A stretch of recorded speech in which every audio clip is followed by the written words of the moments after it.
מה קורה לך? זה רק שווארמה. רק שווארמה, אתה פשוט לא מבין את זה. חזי כריסטוביץ' בכאן היה רעיון שלי, ואתה גנבת אותו. אתה חונק אותי.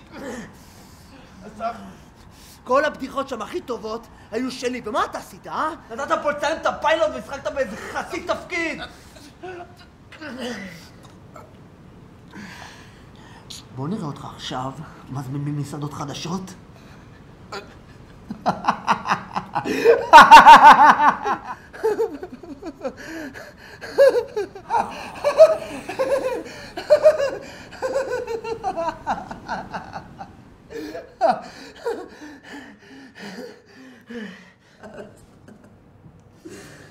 מתן, מה אני שם לך בלאפה?